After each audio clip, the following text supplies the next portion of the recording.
All right, well, good morning. Good morning. It requires a response, yes, okay. So why are we here today? Well, probably because you were directed to be here, but we're going to talk a little bit about active shooter, which is a hot topic around the world today, okay? Not just in the United States, because now we're seeing more and more of these events occurring around the world and in places that you guys go. Okay, so it's not just, don't think of it just as this is a problem that occurs in the U.S. We're going to places, Operation Smile. There's a lot of bad things going on in the world, and we have to be prepared when we travel around the world. And this is just part of that preparation. Got to get you into the mindset, understanding that it can happen. A lot of people say it will never happen to them, but we're seeing it happening in places that we never thought would happen. Who would have thought that, was it about 6 months ago, during a video game tournament in Jacksonville, Florida, that someone would get so angry over losing a video game tournament that they would go out to their car, get a gun, and come back in and shoot the place up, okay? Just recently, I was in Cincinnati, Ohio, and Cincinnati experienced an active shooter event at a bank. And just to give you a brief overview of that situation so you understand that it can happen anytime, any place. Individual had just lost a federal lawsuit. He was at the federal courthouse, and his intent was to go in and take revenge against the federal system for this lawsuit that he lost. Well, if anybody's ever been into a federal courthouse, what do they have in federal courthouses? They've got detectors. What else do they have? They've got armed security personnel in the federal courthouse. So they've got a lot of, it's what we refer to as a hard target, okay? A hard target where they have locked doors, guards, protective measures outside the facility. So he goes to the courthouse, but realizes he's not going to be able to do what he wants to do. So right across the street is a place called which I don't understand the terminology, Fifth Third Bank. They're the Fifth Third Bank. I don't understand that, but that's what they call them. Well, what do banks typically not have? Detectors, metal detectors. Metal detectors, locked doors, things like that. It's open to the public. So on the video, they see him leave the courthouse area, which is right across the street, walks across, sits down at a little sandwich shop outside, and you can almost see what's going through his mind as he's sitting there. He's going to exact revenge today for someone else's actions. And where does he do it? In the bank. He walks into the bank, calmly pulls out his gun, and executes 3 people and shoots up a whole bunch of other people. But it was because they were a soft target. It didn't matter that who it was. He was going to exact his revenge today for whoever was in there, okay? So this is why we're doing this training. Not to scare you and say, oh, you got to be worried about everywhere you go. But in today's day, you kind of do. You got to be a little bit more aware of where you're going and what you're doing. Is to make you understand a little bit about if you're in one of those situations here or around the world, what to do and what to expect, okay? So our presentation is basically, we're going to talk a little bit about the dynamics of an active shooter, the trends that occur. We have some FBI statistics about the active shooter events in the U.S. Over the last 10 or 15 years.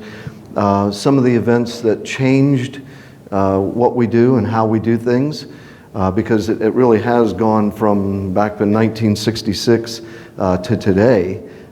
Things have changed in how we do business and how the law enforcement does business and how business in general responds to an active shooter event.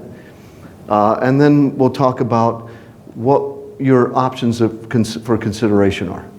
If something happens, what do you do? Okay? How do you respond? What could you do?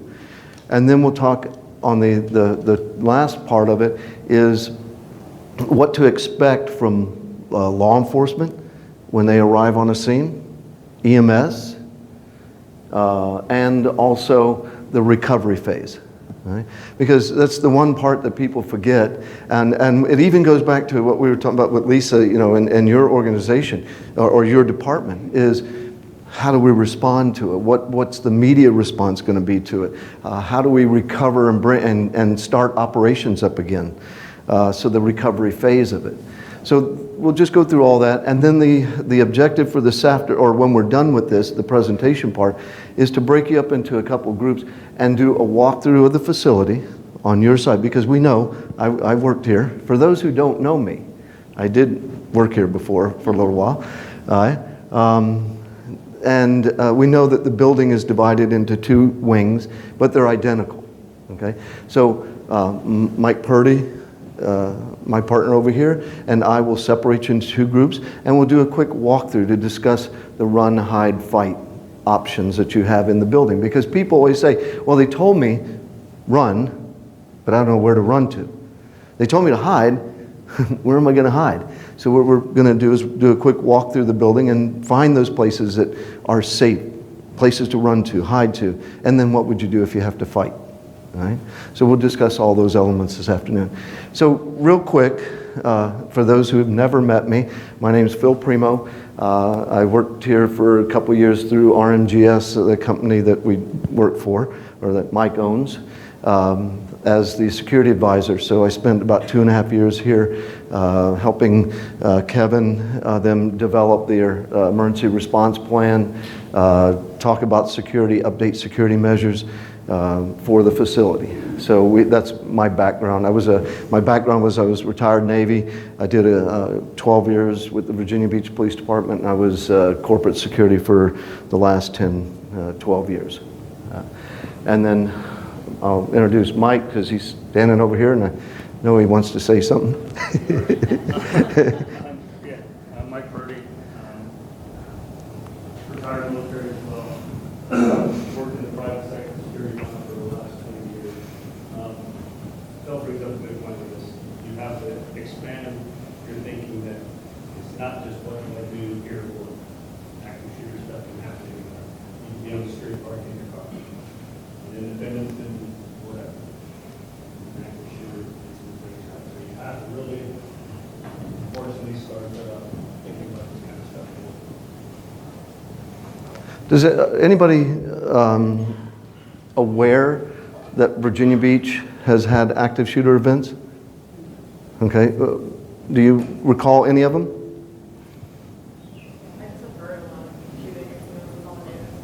Okay. There was one right here at TCC about a year. Yeah. Okay. And that's a good point. Kevin brings up a good point. We were not physically involved in the active shooter event that occurred on TCC campus. It came out as a potential active shooter event, but in reality it was a guy with a gun who was mad at somebody else. But in today's day, as soon as somebody sees a gun on a campus, you're going to get a response very quickly.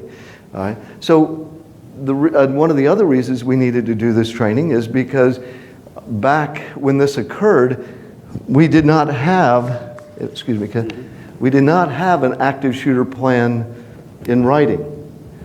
So the response was Meredith, if you remember Meredith, all right? Meredith getting on the phone with me as I'm driving down the road going, Phil, what do we do?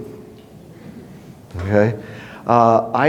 I'm driving down the road. I haven't even heard of the event going on. So I'm trying to collect details and find out what's going on and say, okay, is it an active guy? Is he shooting and moving? Or what's going on? Well, we don't know. There's a guy with a gun. Okay, so we need to, one, lock down the building. Oh, by the way, Phil, we got 3 buses of young kids arriving at the front entrance right now. And I'm like, okay, that kind of changes the dynamics a little bit, because not only do we have to worry about the people in the building, but now what else do we have to worry about? Everybody outside the building. We've got to bring them in, but when we bring them in, what happens then? We're responsible for them, and now we've added an additional number of potential victims. And I hate to put it that way, but that's what it is. My response was, put them on the bus and get them out of here. Don't bring them in the building. Don't bring them in, because now we have potentially more. If the guy got into the building, we got all these kids. We have more victims there. So we had to think about those things. We had to think about, well, who's in the building? Who's in charge? Well, nobody was in charge at that time, because I think Meredith was the senior person in the building at the time. So Meredith now is the incident commander, and she's taking over. Okay, where do we move people? I don't know. Where is everybody? I wasn't on scene, so I'm asking these questions. So now we do have a plan in place. There's an active shooter plan, and Kevin and I were talking about it a few minutes ago about where's the plan housed? Now I understand you have security wards for each, security officers for each wing. So if you didn't know that, maybe you should and find out. I'm going to put this on SharePoint too, so everyone can access it. And then those people are responsible for those actions to kind of get accountability, find out where we're at. But now we got to get into, we have a plan, how are we going to execute it if something happens? Okay, and that's a lot of what we're talking about today. The other thing we did was implement the door locking. That's why it's like that now. The only doors that stay open are the vestibule doors and the front entrance, which we have cameras now, but we made sure all these other doors, back patio, all that, you have to have a key card to get in. That's why I get mad when someone goes out there to use their phone and puts a dumbbell in the door, and then if you forget to bring the dumbbell back in and the door don't lock, what's the use of having it? So. And I think when I first got here, Kevin and I had those conversations about, because none of the doors were locked. And occasionally a homeless guy would end up getting coffee in the lobby or looking around, and and we're an open. You can ask Ann Campbell about that. Yep. Okay. So that was the philosophy. Now we got a plan in place. So now you should be aware of the plan, and you should be aware of what you're supposed to do in the event. We run a fire drill, right? Do you know what to do during a fire drill? Get out of the building, right? You're not going to stay in the building while it's on fire. Active shooter's no different, but you have options now with this. In the fire drill, you don't have that. You got to get out of the building. Active shooter, you have options. Okay. So we're going to talk a little bit about a profile of active shooter, so we'll get right into it. All right. Active shooters, it doesn't have to be just one person. The majority of the time, it's one person engaging. I mean, if you go back in history, it's just typically one person that's the active shooter. And we'll talk about a little bit of why. But it could be more than two people. Klebold and Harris at Columbine. Okay, two people that went in, and that active shooter event didn't start off as a active shooter event. Their intent was to blow up the facility. They had two 20-pound propane tanks that they had pre-staged in the cafeteria in the library, and they were going to set them off. The problem is that they didn't go off, so they went into the active shooter mode. All right, so it can be one or more person. They use firearms, but we found out in a couple of places that we'll talk about that now they're using other instruments to execute these plans. Can you use a car? Have we seen that? Yep. Knives. We're in one area or one instance I'll tell you about is the guy throws tear gas into the facility. Okay, before he starts his plan. So there's other elements, not just guns.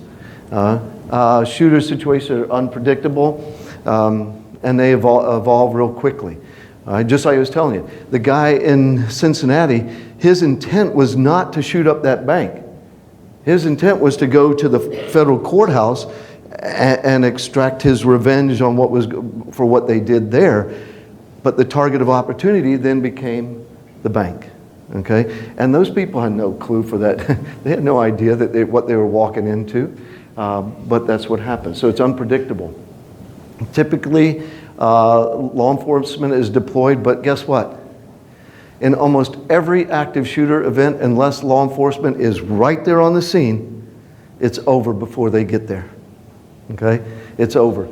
There's only been in the last, 5 years of the active shooter events, there's only been a handful where law enforcement neutralized the situation. Now, the one in Cincinnati was over in 4 minutes.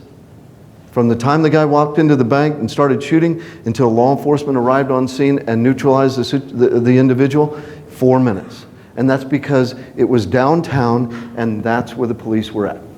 Okay? Now, if they're responding, we're in Virginia Beach. Okay? I was a Virginia Beach police officer. I know how many officers are on the street at any one time. And if something happened here in this location, the event would be over before law enforcement, even though they're right down the street. Headquarters building is right down the street. Okay? It would be over before they got anybody here. And that's just because of the number of officers, where they're spread out, and the availability of them to get here quickly. Okay? So it would probably be over before they responded. So just be mindful of that. Again, 10 to 15 minutes. It's even shorter than that. Individuals must be prepared to deal with the situation. All right? It is a traumatic situation. We I do a DHS active shooter workshop where we go around the country and we teach people how to develop plans. And one of the problems that people just don't understand is how traumatic and devastating these situations are. They've had active shooter events where they've actually torn down the building where it occurred because nobody could ever go back there because it was so traumatic with either kids or loss of life with children at those locations. They had to tear the facility completely down. They're doing that to the Stoneman Douglas High School. Yep. Stoneman, they're going to tear it down. Because people can't, the kids can't go back, the people can't go back there. So it is something that we have to be prepared for, not only during the event, but after the event. Okay? Their desire is to go in and kill as many people as possible. All right? If you think about it, and we'll talk a little bit in a minute about the different types of active shooter events. All right? And what the motivations are. There are different types and there's different motivations. And depending upon those motivations, what's their outcome? When they get to that point that they're going to go and shoot up a building, do you think they care about being captured? No, they don't care. They've lost all touch with reality. I'll briefly touch on the Mandalay Bay shooting. You guys know what I'm talking about? Las Vegas, right? The individual involved in that shooting did this, he prepped it at another location at another major event. He did the exact same thing. He was practicing. He went to another city, took all the guns. Do you know, and this is what really I just can't understand this. Do you know how many guns that man had in that room? He took 23 bags, 23. Imagine you going on vacation. Ladies, how many bags can you possibly take on vacation? Can you take 23 bags of clothes and stuff? Would somebody, if you were going on, wouldn't somebody say, what in the world what do you have in this? A body? I don't know. 23 bags over a 4-day period. He took 23 bags of ammunition and weapons into his room and nobody said a word. Okay? He was practicing at another location so he could see what the responses were. He would know what was happening. And when he went to Mandalay Bay, he got them to help them take all of it up to his room and nobody even blinked an eye. Okay? Nobody questioned him. And here's the thing that's changed, in case you didn't know, for travel, you people who travel a lot. You know the little thing that you put on the door that says "Do not disturb"?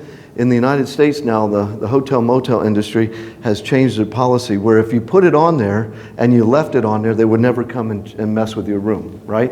If you could put it on there for 3 days, because that's what he did. He had that on there and he didn't want anybody to come in. The maids and the house cleaning people would come by and see, oh, okay, and not go in. Now they changed it because of this, where you only have 24 hours and the hotels have the right for health and comfort inspection after 24 hours. So if you think you're going in and putting it on there and they're not going to come in, they will now. Okay, so this is the changes that come out of these type of things. All right. Normally, they don't have an intended victim unless what we've seen is if it's a domestic violence related. Okay. Now we've had situations where an active shooter event occurs because, you know, the husband shows up, he knows the wife's cheating on him, she goes in, or he goes in and is after her, but everybody that's in the way becomes a victim too. So sometimes those are classified as domestics, not active shooter. But does it matter? It's a guy with a gun moving through a building, killing people randomly. That's the bottom line to it. They'll accept targets of opportunity as they're going along. Everybody remember the Navy Yard shooting, Aaron Alexis down up in Baltimore or in D.C. at the Navy Yard. Okay, when he was going through, and they have video because he's on video going through the building, it's whoever he can find, whoever's in the way, whoever didn't run, hide, or fight, okay, became victims. Will continue to move throughout the building until they're stopped by law enforcement or someone else. All right? How many people think that the general public gets involved and have stopped active shooter events? Very few, very few. And that's because most of you, how many in here have military background? All right. Not a single woman in the place have military background? Nobody? Okay. Law enforcement, anybody? Nobody law enforcement background? Nobody? How about you guys go do paintball? Tribal acts. Okay. It's because we're not trained and we're not in that mindset to react to this. What is if right now you heard gunfire in the lobby, what would your response be? We want to run. We don't want to be involved in that. We want to go. Some of us would move to it. Some of us are going to run away from it. Okay, so we have to understand the mindset and how it's going to be intervened. Most of us will wait for somebody else to deal with it. All right. Shooters, they're not looking for that escape. Now there have been several. The Aurora movie theater shooting. Okay, he surrendered. All right. Why did he surrender? Well, but he had more motivations. What is he getting out of it? What's the motivation? Notoriety. The notoriety. He was in his own self-worth, he was nothing. Now what is he? He's famous. He's famous. Some of these guys, this is their purpose. It's not that who did he, in the movie theater, who was he after? No one. Everyone. He was after everyone. There's no victim. I'm after you. You did me wrong. I'm coming after you. And everybody else suffered. No. Everybody in there was just a victim of circumstance. Okay? And he didn't care. If he cared, he would, or if he was at that point of, I don't really care about my life, he would have got into the shootout with the police and ended his life, or do like most of them do, and commit suicide. All right? But he wanted the notoriety. He wanted to be famous. Okay? And he got it. All right? There often is no pattern or method to their selection of victims, unless it's targeted. Okay? And then the problem becomes just you became a victim of circumstance. Okay? As if I know that you work in the very back office over there and I'm after you, everybody in between just becomes victim of circumstance. But I'm after her.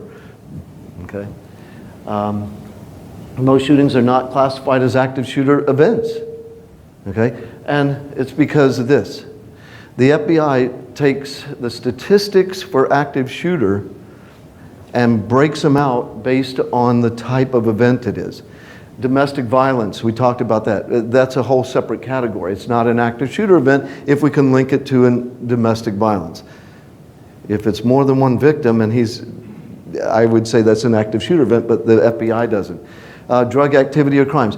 Somebody was saying earlier, when you watch the morning news, every day here in this area, what do you see on the news? Shooting. Okay? Last night, Norfolk, another homicide. Okay? Those are not active shooter events. Those are homicides. That's crime activity, drug related most times. Gang activity in some of the major cities. Now, again, I talked at the very beginning, let's not think about this as just in the U.S. Okay? We go to Mexico, don't we?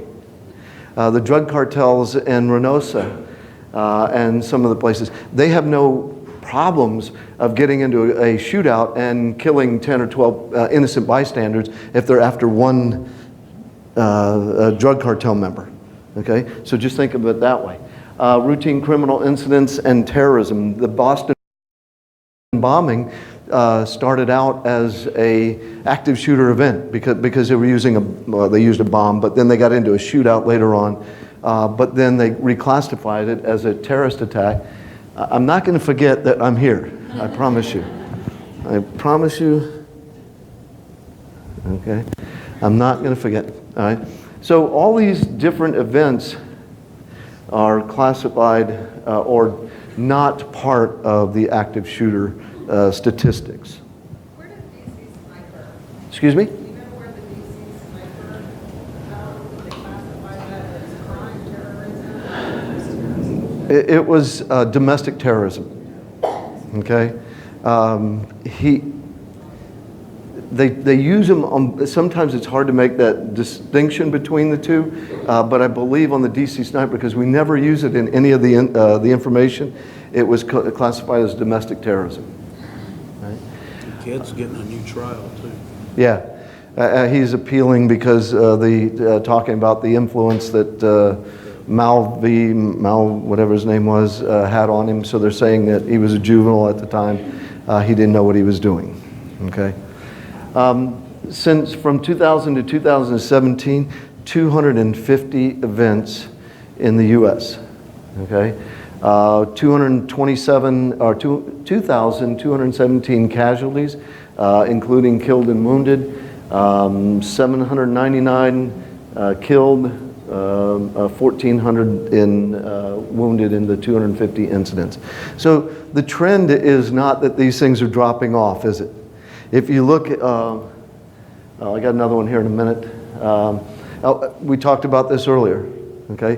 Of those incidents, if you look through here, who is involved in resolving these issues, okay? One of the interesting things that I found traveling and doing these active shooter workshops is we're seeing more and more houses of worship at these seminars, okay? And not just because of the synagogue shooting in Pittsburgh, but because they're happening more and more in churches around the country.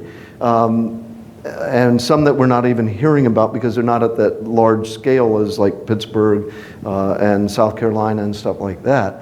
But what I'm finding in talking with these people is the pastors and the ministers and the individuals running the churches never realized how many guns were in their church until they started talking about it. Right? More and more people with concealed weapons permits are are going into churches or going into businesses. Operation Smile has a policy. Do you know what the policy is about guns in the building? What is it? No weapons. Don't you sign something or that says no weapons? Okay. So huh?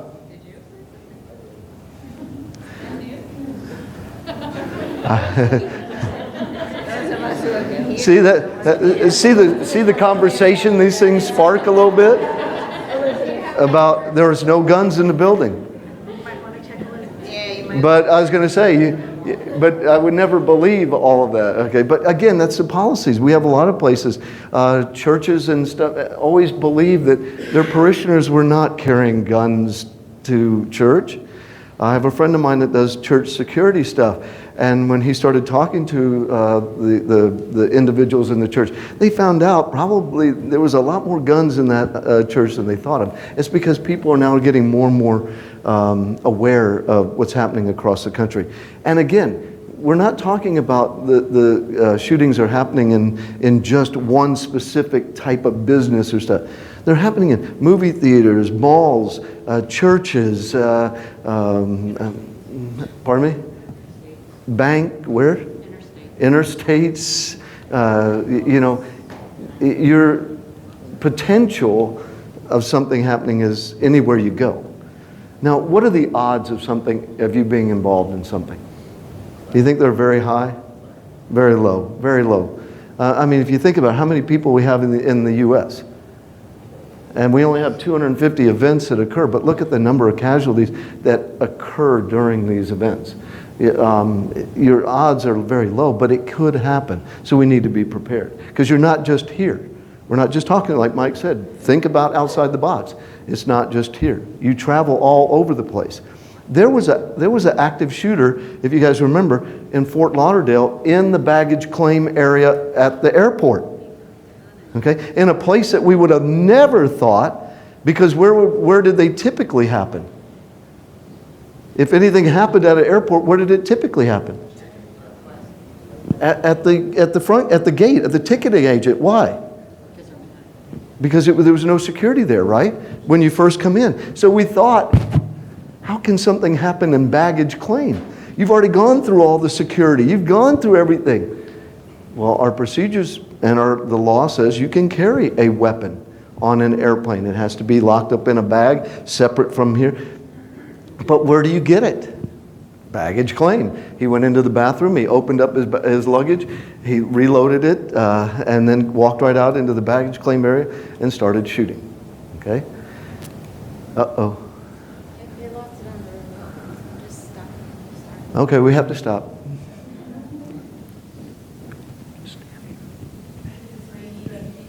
Pardon me? Or do you want to go back? I need to go back. Oh, there we go. All right. So, yes, there are incidents where the civilians get involved. I'm trying to think of where it was. Denver, the chief of police just happened to be out on not patrol. He was just out and about in his district when an active shooter event occurred at a manufacturing plant. He was the first one on the scene. He was the first one to engage it, and it was over within a matter of minutes. But he was just in the right place at the right time. The nightclub in California, the two officers that arrived and were killed as soon as they walked in the door. You know, that law enforcement's response is going to be there, but we never know what's going to happen. Okay? So now citizens are getting involved. So just be aware that if you are carrying a gun out there, that you have responsibilities. You're going to engage in these situations, and someone is going to take you into custody if you have a gun. Why? They think you're the shooter. Because it's a crime scene. Anything that happens at that is going to be contained until they can prove one way or another. Okay? And also any shooting, if as a private citizen you're involved in, it's a murder. It's treated as a murder investigation until proven one way or another. So just be mindful of that. All right. Active shooter timeline. Okay. When we go back in history, the Texas. How many people in here were born in 1966? Not many. Okay. And now all of a sudden the hands started going back down. I looked around the crowd and said, "No, I don't be identified." We go back to Texas Tower. Charles Whitman, all right, killed his mother and his wife that morning because he didn't want them to endure what they were going to have to go through after his events. Okay, so he knew his mindset. He had mental problems. He was documenting mental illness problems. He goes to the Texas Tower. He climbs to the top. He's got all his weapons. He bought a shotgun that morning and had some other weapons. Climbs to the tower, kills multiple people. The problem back then was the law enforcement responding didn't have the weapon systems capable of reaching where he was at, so they had to find different methods to neutralize that situation. San Jacinto, Charles Herberter, again, mental issue problems that were documented. Told his wife that morning before he went to the McDonald's, "I'm going hunting people." Okay?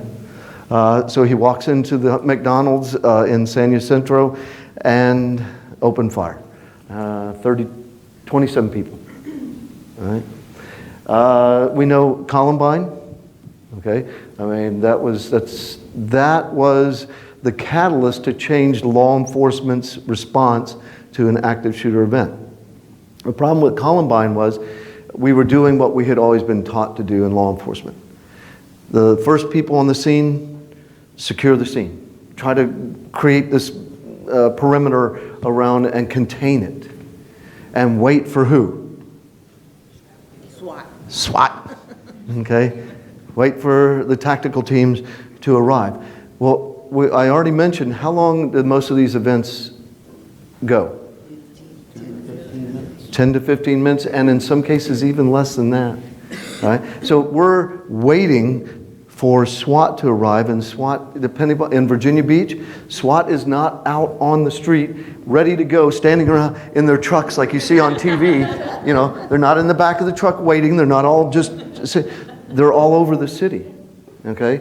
They're in their own vehicles all over the city. So they have to page them.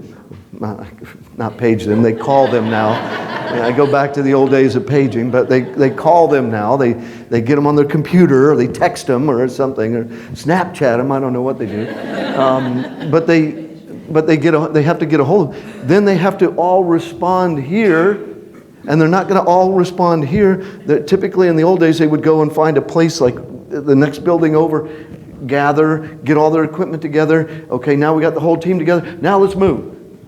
Is it over? 30 minutes has passed. It's already over. How many more people were killed because of that delay in time? So Columbine made us change our philosophy, and we went to what we call rapid response to an active shooter. The first 4 officers on the scene were trained to, we're going to make entry. Okay? Well, that was great, except when we were teaching it and when we were doing this, some of the first 4 that would respond, I'd be like, I don't want them to go with me. I'll just go by myself. Thank you. Have a nice day. Okay? So we had problems with that, but we changed the philosophy that we have to do something now. We have to go in and react now. How many people believe that the guy in Lakeland, Florida, the school resource officer, was wrong and didn't do what he was supposed to do? Everybody? Okay. He wasn't, okay. Everybody thinks and he did. He could have done something. But if you're not capable, and I'm just saying, think about it this way. If you're not capable and you go in there and you get killed, what does the perpetrator now have? Power and another gun. And another gun in the fight. Okay? So we're not going to Monday morning quarterback the situation there, but that guy made a decision. It was his decision. He's got to live with it. Okay? But you have to know they're trained not to stand around and do something. They're trained to go and react. So that's what Columbine did. Virginia Tech, we all know about Virginia Tech, but that changed how we notify people. Prior to the shooting at Virginia Tech had really no notification system in place to alert the campus of something going on. A good example of what has changed is when we had the active shooter scenario or event on TCC campus, they were notifying. Their notification process says, hey, it's not just here, it's affecting Operation Smile, it's the Higher Learning Center, the medical school over here, the library. All these venues now have to be notified. So the notification system's changed. Virginia Tech now has texting. They can, if you're on, was it the intranet is the internal system? They could actually break into your computer and flash a screen that says an event is occurring. So if you're working on something, all of a sudden it pops up, they go, oh, somebody just took control of my computer, thank you. But it's part of their notification system. So that's what they did. Aurora, the movie theater in Denver, that was an incident where the guy instituted or injected tear gas into the situation. So the police realized something else we have to deal with. They didn't have the gas masks. There's an audio where the first responders are going, send me some damn gas masks because we can't even get into the facility.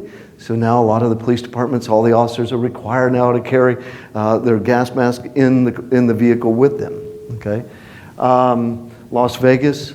Okay, again, a situation where, and things always change because something forced change. I told you the situation with now the hotels in that area and a lot of places I travel to, they're not going to allow you to put that sign out for 3 or 4 days and nobody go in and check on you. They're going to legally go in it because they saw the results of this. Plus, what you have to understand in this situation too is when we talk about recovery, the Mandalay Bay and a lot of Las Vegas involved in this are being sued. They are getting the Jesus sued out of them. The Mandalay Bay, the promoter of the event, the police department, the city of Las Vegas. There are over 450 lawsuits against that are coming out of this. Okay, because they didn't provide training, and they're saying they didn't make a secure environment for the people that were there. How do you make an outdoor venue secure from some nutbag on the 33rd floor of a hotel across the street? I don't know, but they're suing them. Okay, if something happened here, do you think Operation Smile is going to get sued? Yeah, because it's just normal. It's what we do. All right, people sue other people. People who weren't even involved are going to sue other people. All right? And then the synagogue in Pittsburgh, okay? We're now radicalism, white supremacy. What happened in New Zealand? White supremacist is what they're calling it, okay? It's there. There's wackos. Every one of these people involved in these situations had documented mental health issues. Right? And we're overlooking them. Now, I will go back to date myself and a few others. What did we do a long time ago with the mentally ill? We put them in hospitals. We had state-run hospitals. We had places where we would send them. They would shock treatments. They did lobotomies on people. They did all these things back then. What do we do with our mental health patients these days? Where are they? They're out here. If you want to go in Virginia Beach and look around, all the homeless people that are out here, a lot of them have documented mental health problems. How do I know this? Because I have friends that work in that field, in the emergency rooms, and they see them on a regular basis. And they're coming in there. But we have no place to deal with them. So think about that when you're talking to individuals and you start noticing signs of these things happening. Oh, we're done. I don't know what happened there, but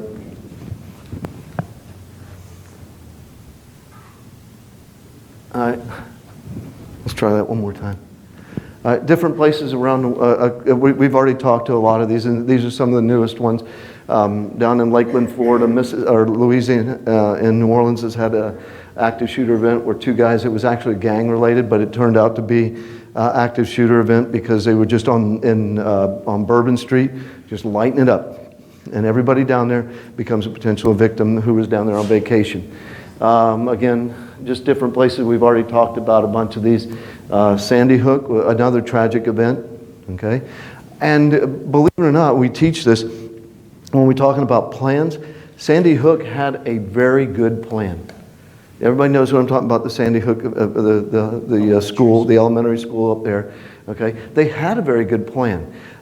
People don't realize how many lives they saved by having a good plan. When it occurred, if they hadn't locked down, if they hadn't had the notification system, if they hadn't had the ability for the teachers to know to lock the doors and secure their people, it would have been a lot worse. The one thing in their plan they didn't realize is that the front entrance was just glass. Okay? They didn't take that into consideration. So when he came in and the door was locked, what did he do? Stood back and he shot the glass and walked right in. Was it an oversight? Maybe, maybe not. But could you, if we had to think about it in this building, how much would it cost Operation Smile to bulletproof glass all the exterior doors? You guys wouldn't be doing Operation Smile, that's for sure. All right? It would cost a tremendous amount. So they had a good plan. They saved a lot of lives. All right? But they also did training. Again, active shooter events are on the rise. It's not stopping. Okay? It's going up. All right? If anybody in here has the solution to this, get with me after this because I'm going to invest in your solution because we're going to make millions and millions because there's no solution to the problem. Okay? All we can do is do the best we can to prevent something from happening. Casualty rates have gone up 2017. Okay? And that's because the big events that occurred in 2017 and 2018. All right? Where does it happen? It happens across the spectrum of business and organizations. It is not just defined into the commercial business sector. It happens in government. We had the Navy Yard shooting. That was an insider with a contractor. Okay, so we've had those. Fort Hood down in Texas, the active shooter event. He was a major in the Army. Open space, we talked about like Mandalay Bay, big open events like that. Education, schools, colleges, commerce, malls. It happens everywhere. There is no specific location that you say, I'm not going to go there because this might happen. It's everywhere. All right? What are the clues? Okay. There's all kinds of indicators that we overlook a lot of times, and a lot of times it's in that mental health area. All right? What we have to do is we have to train employees to recognize what we call the pathway to violence. All right? Understand the pathway to violence and start looking at people to say where they're starting to walk along that path. It's connecting the dots is what they call it. There's a guy by the name of Dr. Daysinger who worked at Virginia Tech after the shooting, and they came up with this philosophy about the pathway to violence. They looked at all these events and did studies. Cahoon and Weston, a company called Cahoon and Weston, looked at all these events and came up and there was specific events that occurred in the lives of these individuals that took them along this pathway where they got to the point where they decided they might as well end it like they want to. So understanding that. You have to be able to tell people and develop systems to report it. DHS has a system, and we heard it all the time. See something, say something. When it came to terrorism, 100% Okay? Or crime, we see something, we say something. Is that a preventive measure? Yes. And it works. If you go back, we've had a lot of incidents, terrorism or criminal incidents that have been disrupted because somebody saw something that was unusual, said something, and got somebody to look at it, okay? Reported it. And then develop intervention capabilities. Okay? If we identify the problem and we do nothing about it, have we solved the problem? All we did was just push it along, push it along. A lot of those people that we talked about in those events were just pushed along, just pushed along. If you want to, I don't use it in here, but if you take this gentleman's name down and you go Google him and do some research on him, his name is Elliot Rogers. Okay, Elliot Rogers is the one who did the active shooter in California, UC Berkeley, at the sorority house. Okay, Elliot Rogers was they built this model of the pathway violence. He could go along the whole path. He would be the poster child for it. Okay, he believed, he was in college, he was 22 years old, he believed nobody loved him, women scorned him, he was a virgin because nobody loved him, nobody wanted him. And so as these things, if you Google him and go and look at his videos that he posted on Facebook and social media, if somebody would have just taken the time to go, Elliot, come here, sit down, we need to talk, they probably would have stopped it. And if you're not familiar with that situation, Elliot he posted in his manifesto for the day that he was going to execute all these people at the sorority house. He sits in his car and he does this whole monologue about what's going on in his life and why he believes the situation is where it's at, and that he's going to exact his revenge today against all these attractive young women that scorned him. And then he goes to the sorority house. Thank goodness they didn't let him in the door. Okay? But what happened afterwards, he's going to, just like at the bank, he's going to take out his a revenge on whoever. So once he can't get into the sorority house, he drives down the road, he runs over people with his car, people on a bicycle, he shoots through into a cafe. One shot. Think about this. Is it your time when you're sitting in a cafe drinking your cup of coffee and one shot comes through the window and kills you? All right? He gets into a shootout with some other people. He eventually gets into a shootout with a sheriff's deputy. They shoot him. He drives down the road. He crashes his car, and then he takes his own life. All right? But he was the prime example of the pathway of violence person. All right? The pathway to violence that was developed is they have these perceived, and this is what we want you guys to start thinking about, is if you have, it's not just coworkers, it's anybody that you know that this might fall into the path. A good example is the kid at Lansdowne that was planning to bomb the school. You remember this? Okay. People along that in his life started seeing these changes, and eventually somebody reported it to the SRO. The SRO then said, maybe we should take action. And they ended up going to his house. They did a search warrant at his house. He had all the bomb-making materials. He was ready to go. He had built all the pipe bombs. He was ready to go. Intervention. But somebody got him along the pathway. A perceived grievance. Somebody has done them wrong. Okay? Does this happen? Where does it, in business here, where does this happen? Where would this start? What type of situation? HR firing somebody. Or work-related issues. They're always picking on me. They're always after me. I got so much to do, but she's blaming me for that mistake. Okay, and it just starts at that. Now, probably a lot of things happen before this, but that might be the catalyst that starts the whole process. Okay, so they have a perceived violent ideation. They start writing about it or reading about it, or even looking at other events in the world and saying, yes, that's me. Okay? Research and planning, once they decide they're going to do it, just like the guy in Mandalay Bay. He went to another event in another city. He was testing it out. He was trying to see if it would work and come up with those ideas.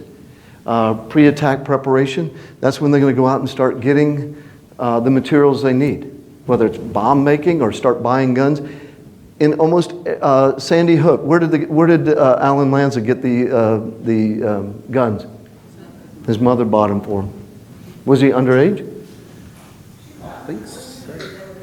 They were hers, but she also bought one or two for him because, you know, her son situation. Okay, so he's getting all that. He has access to it. Okay, how can we buy people? And I'm going to go on this short tangent. Okay, can we control guns in this country? No. And the reason being, there's so many in the country right now that it would take us 100 years to flush out all the guns in the country. We can't. Well, all we need to do is tighten up the laws that we already have and make it. But in today's day, I don't have to go to a gun store to buy a gun. I can go to one of these gun shows, and I can go in the parking lot. So the weapons in this and the stuff that you need is accessible, and that's when they're going to do that pre-attack preparation, figure out what they need.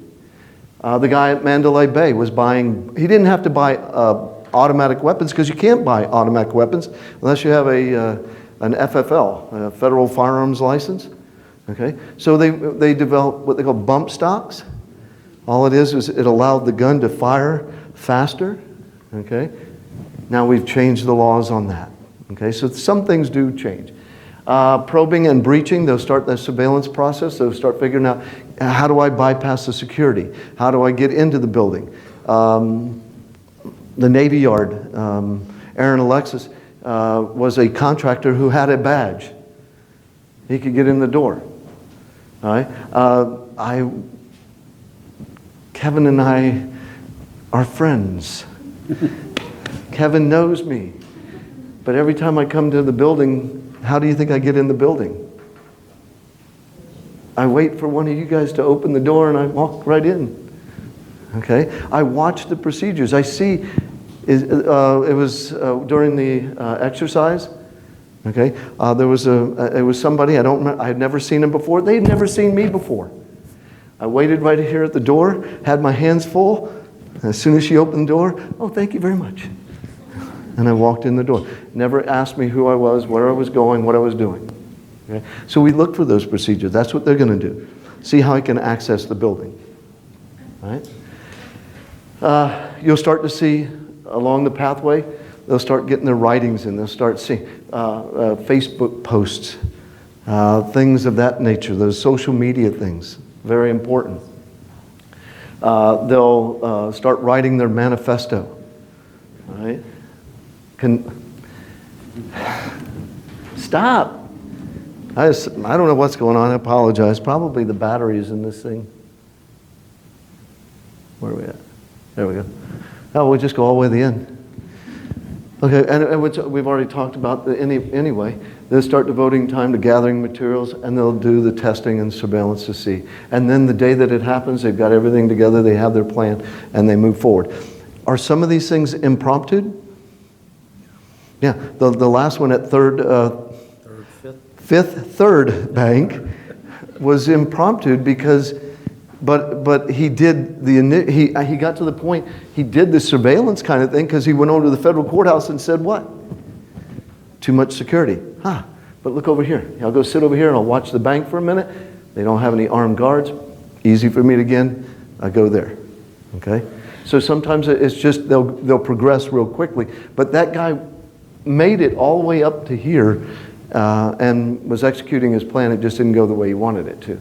So they adjust. All right? Some of the things that we need to look for in the individuals that you have suspicions about. Everybody has a trigger of why they're going to get to that point. Could it be home and family, divorce? Is that in a lot of places, very traumatic situation for a lot of people, losing their kids in a divorce? We've seen, several shooting events at courthouses because they lost their kids Now they're going to go out and take care of the judge or the lawyer that took their kids away from them. But they're just those situations. It's usually the estranged. Yeah, the estranged, that's good, yeah. Religion or ideology. We have situations that we're looking at. The major at Fort Hood was posting all these things about his beliefs on his social media. Nobody picked it. Well, they did pick up on it. They just didn't want to insult him. They didn't want to. He was a major in the Army. How could he be doing that kind of stuff? Well, how could he be in a radical Islam in our Army? I don't know. Go figure. It happens everywhere. Finances. You lose your job. You lose your car. You lose your home. Who are you going to blame? Everyone else. Everybody else but you. Workplace, community, health and wellness. What if I tell you, you only got 6 months to live? I'm going out with a bang. All right? Maybe not this way, but I'm going to go out with a bang. So look at these type of things and the employee and friends and family and see if it's something that is you can pinpoint and maybe get them to the right people for help. And that's the big key. Behavior indicators, again, there's all kinds of things that you might be looking at. Speech, what they're saying, how they're saying it. Are they depressed? Are they drinking a lot? Do they become unstable, emotional responses? When people are under a lot of stress, they blow up at everybody else. Have you ever seen any of that happen when people get angry? Increased use of alcohol or drugs, violation of company policies. All right? Their performance goes down. So just be mindful of all these things. How long have we been going? 10, 11. 10, 11. All right, let's take 5 minutes. A quick 5-minute break. I know because it's that coffee thing, and we'll come back in a second. Take 5 minutes.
All right, we'll get going here because we want to get done as quickly as possible.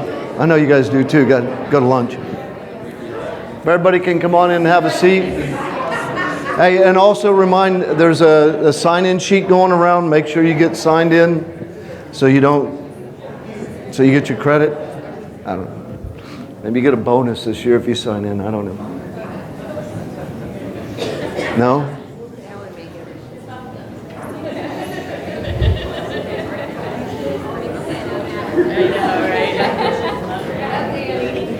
All right.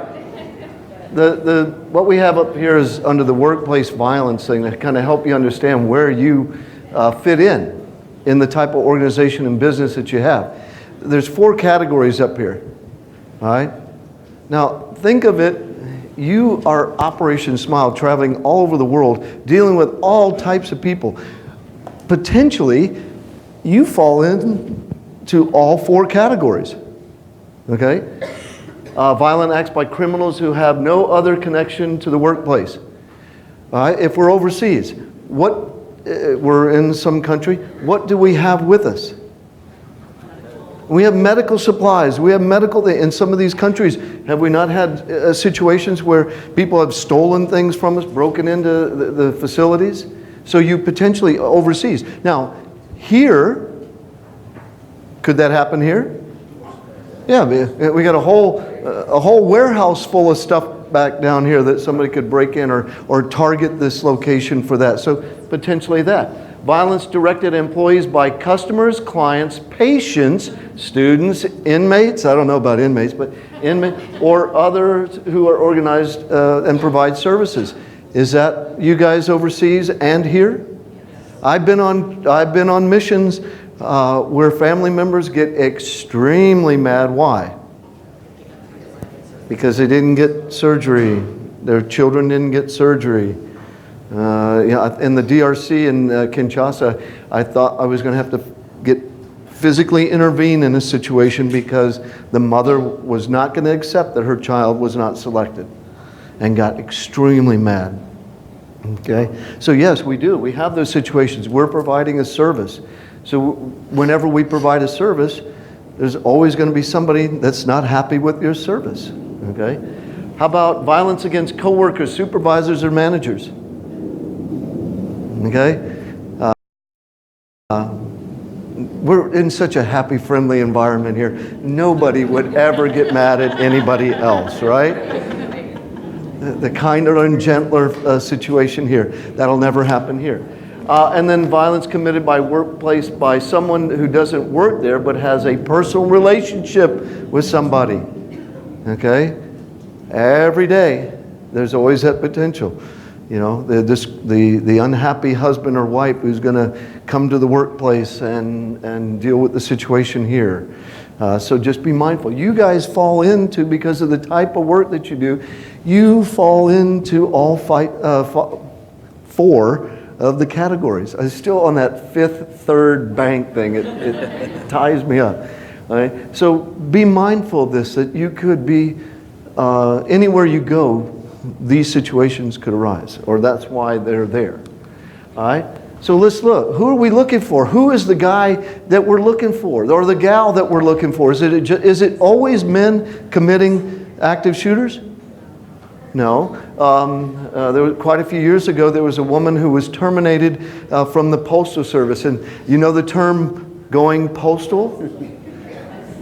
Okay, if you've never heard that before, the term going postal, and back then they had a lot of problems with it because of the work atmosphere at the Postal Service. They had several shootings, not a lot, but several. And in this particular case, a woman came back after 2 years of being fired.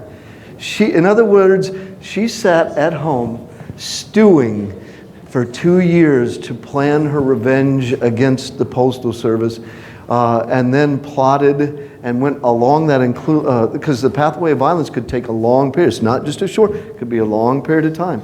2 years planning an attack against the place that fired her. Okay?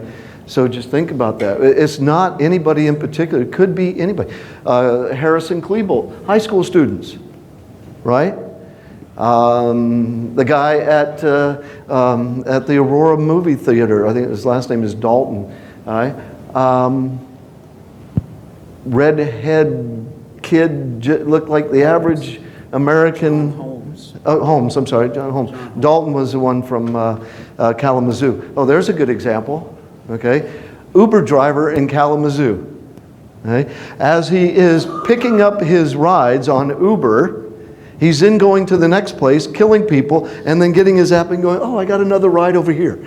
I go pick this one up, it takes him to another location, he kills people over there. He gets another ride, he goes, picks him up, takes him to another location, and kills people, drops him off, kills him at another location.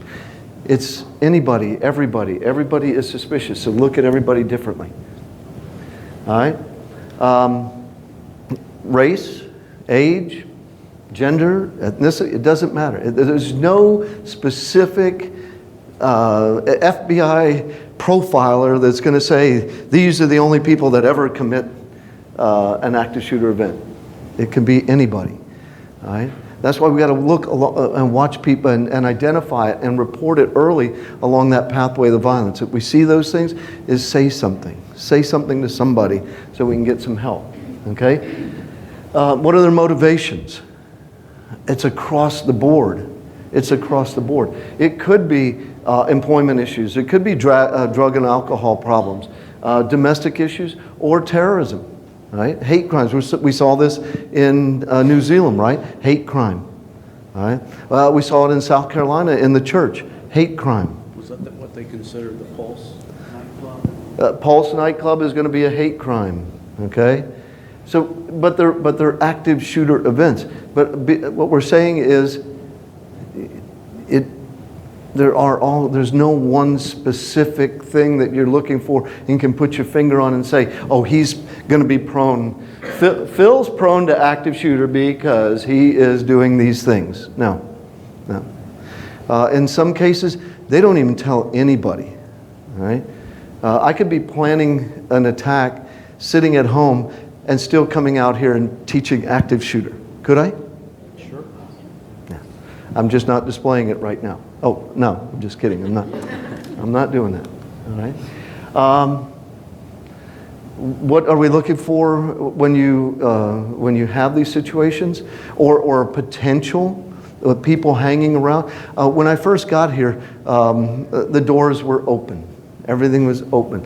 So you would have a homeless guy out here in the courtyard, 7 in the morning, sitting out here in the courtyard, okay? And people are walking up and going, because why? We didn't want to acknowledge him. We didn't want to look at him. We don't know who he is. Instead, you look at him and engage them. When we were talking with people from House of Worship, and they're saying, well, how can we figure this out? You're telling us that we should be looking for these things. And we said, you know what, and I hate the fact that Walmart's getting rid of their greeters. But we told the churches, you better have a Walmart greeter. Hi, good morning, how are you? How's everything going? Yes, come on in, have a seat. And then we were telling them, make sure you pat them on the back. What are we looking for? Guns. Good, come on in, have a seat, escort them in. Have a nice day, patting them down. Is it still a technique? Are we still trying to look for those demeanor, those things that will be indicators for us to report? Okay, so when you see people out here that you don't recognize, like I said, I walked in the doors several times. Nobody says anything to me. Some people know me, some people don't. But you should be coming in and say, hi, Operation Oh, do I know you? Okay. What are you doing here? Can I help you? Can I get you to the right place? All right. A lot of times those first interventions will push people away, even if it's the criminal activity. Because why? They don't want to be identified. They don't want to be identified. So if you come up and say, hi, how are you? My name is so-and-so. What's your name? Well, I just got the name, at least. If something happens, we now could go back and provide that information. So everybody should be a Walmart greeter. Everybody should be in there, seeing something, saying something, approaching people. You don't have to go up and go, hey, what are you doing? That's my job to do that. or Kevin's job to do that, not yours. But you can be nice and talk to people, identify problems. All right? Sweating profusely. If you see somebody sitting on out here, and it's in the middle of winter, sweating profusely, you better say something to somebody, because there's a problem. It's either major drug problems, or they're so nervous and they're amped up and ready to do something, okay? So just look at these kind of things and make sure that you don't overlook them. All right? Signs someone has a weapon. All right? That Mike and I both teach concealed weapons. All right? And we can identify people who are carrying weapons a lot of time. If you go into an area where everybody's wearing suit and tie, and I'm the only one with a shirt that's out hanging down, I'm probably trying to conceal something. If you see people making these movements, I don't know if you can see it or not, but they're always doing this with their foot. Okay, what are they doing? Pushing up the gun. They're pushing the gun. They're wearing an ankle holster, and it doesn't fit right, so it keeps shifting on them, so they're moving it back around. Or they're doing this. I always thought, you see the guys, I thought they had twitches, and they're always doing this. That's because the gun is moved back a little bit, and they're trying to get it back or forward. Stuff, or they've got their hand back here doing this, because a lot of times they don't put it in a holster and they put it right back here, and so it's moving back and forth, and they got to shift it back into place. All these indicators, bulges in their pockets and things like that. As a police officer, my favorite thing that people would tell me was, "Mr. Phil, that's not my gun." It's in your pocket. Did you not know I didn't know. These ain't my pants. I got up this morning, I put my buddy's pants on. There was a gun in my pocket, and I didn't know about it. I'm not too sure how that happens, but it does, okay? And people will use that excuse. It ain't my gun. I don't care. Look for those things. If it's suspicious, if somebody's out there suspicious, look for those activities. Look for the reason. Harris and Klebold were called the trench coat mafia. Why? They're always wearing, in the middle of summer, they're wearing a trench coat because they were always trying to conceal something. Okay? So be mindful of that. Social engineering. How do I get into your facility? How am I trying to wiggle my way into the front door? You guys remember this movie from Catch Me If You Can? Okay, great social engineering. Frank Abagnale, okay, he posed as a lawyer, as a pilots, doctors, all these things and back then, there wasn't the social engineering that you could do today. He was doing it by picking up and researching about how to do these jobs and how to get on the airline. Back then, when he was doing this as a pilot, they didn't have the security measures that we did. All they had was badges. So he was taking pictures and recreating the badges so he could get into through the security areas. People are out there doing these things. Okay, Mike will tell you to go and do security assessments on facilities. We look for all those vulnerabilities. Remember the last part of the pathway to violence, and looking and doing the surveillance and checking things. This is where you might find guys trying to get in the building with badges that don't belong, or piggybacking off of when the door opens up. That's why you should always ask, "Can I help you? Did you need to get before you open the door?" Somebody's standing out there and they don't have a badge. You tell them, "Can I help you?" "Oh no, if you need to go around to the front. If you don't have a badge, you need to go around to the front and check in." Identifies them. Okay. All right, active shooter. What we're going to do in an incident. Okay, DHS and all of these. There's different philosophies, but everybody pretty much uses the basic run, hide, fight.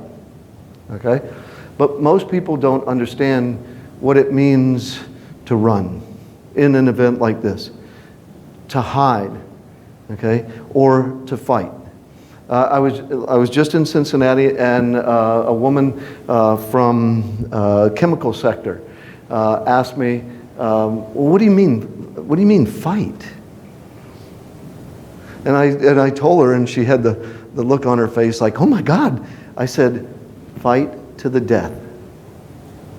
Is this a deadly situation? Those people are trying to kill you, or if you were involved in that. So you're not going to, oh, stop. No, that doesn't work. This is a situation where it's your life against their life. You fight to the death. You fight till you can't fight anymore is what we would say. Okay? There's a great point here, right? So if you think about the first part, we were talking about recognition, prevention, stopping the incident from happening. You're in it now. I really don't care when you're trying to kill me what your motivation is. If you had a bad night with your spouse or you're broke, it doesn't matter. All that goes out the window now. I'm focusing on survivability. So that's the stage you're in right now. Right. And when we go into places, and I guess it's just from all the stuff that we do, is when I walk into a building, I look for the exits. I don't know how many, anybody in here? Okay. The first thing you do when you walk in is you're like, okay, there's the exit door, there's an exit, that's my escape route, that's where I'm going if something happens. It doesn't have to be an active shooter event. It can be fire, it can be earthquake, it can be whatever the situation is. Identify your exit routes, be aware, understand the environment that you're going into, okay, so that you can prepare yourself better for any incident. But then remember, and in some of these incidents, the disasters and stuff, run, hide, fight applies too, all right? Earthquake, run, get the hell out of the building. Don't stand in the building, it's gonna come down on you. Run, you might wanna hide too, I don't know. All right, run, the hide and the fight, okay? Run to escape, run to get out of there. But always remember, run away from the gunfight, not towards it unless you have the gun to engage, okay? Or the means to engage. Run if possible. One thing on running, really more, think of it more as a controlled curve. You never want to just break into a dead sprint. I won't say never because there'll be a case where you're trying to do that, but it's a controlled hurry. You know where you're going, you identify where you're going, what you need to do, and then you move there and control fast. You just really fast. Does that make sense, anybody? You're not just running blind. That's when you run into the world. And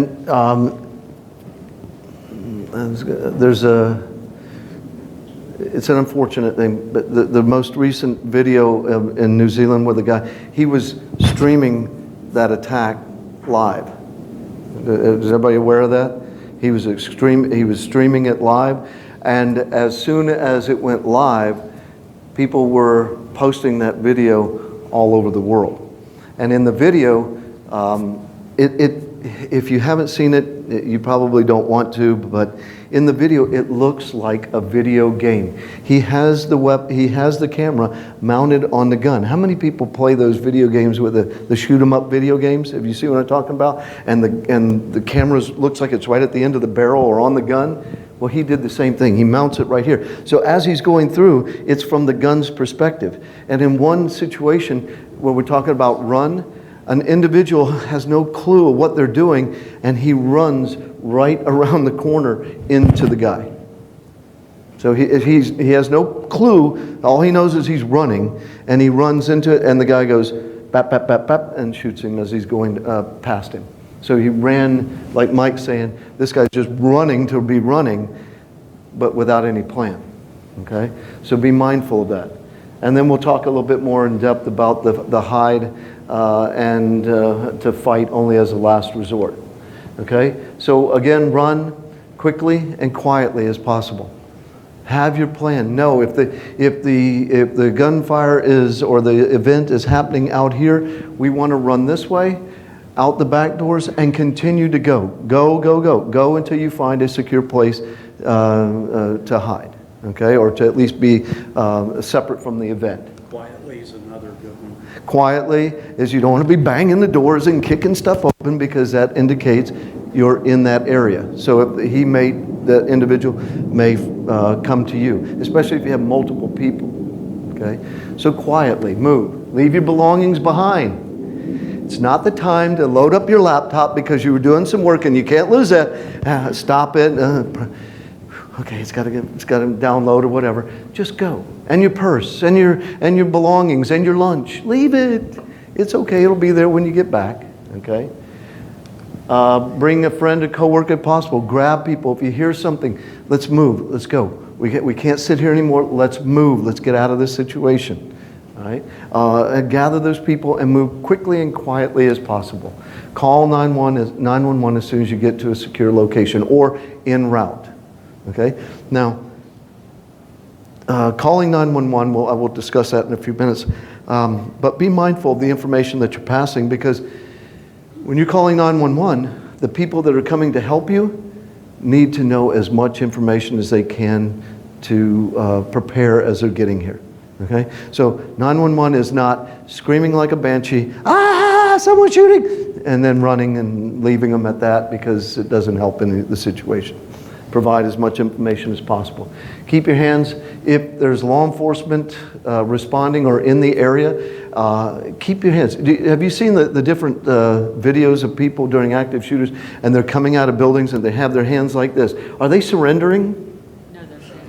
No, because from the law enforcement perspective, if you have your hands up here, you're not going to hurt me. Okay? So if I'm coming out of the building, I tell you to put your hands up and do this, because your hands are not down here going to things. Okay? If I see your hands, you're not going to hurt me. You're not as big a threat until we can secure the situation. Okay? Follow directions of law enforcement or security personnel. Follow those directions. They tell you to go, go. Don't get out there and, I got to wait for Linda to come. Come on, Linda. No, just go, move. Get off the scene. All right? If you're going to hide, okay? I like this picture because, man, somebody's going to have a hard time getting through those doors no matter what, okay? But that's the situation, hide. All right? Do what you need to. Get out of the hallways immediately. If you can't, if your option to run is no longer there, then you need to hide. Get out of the hallways. Get away from the situation. Find a place that you can go to. Secure, lock all the doors. Ta-da! All right, they locked the door and barricaded the door. And it's going to make it very difficult for somebody to get through there. All right?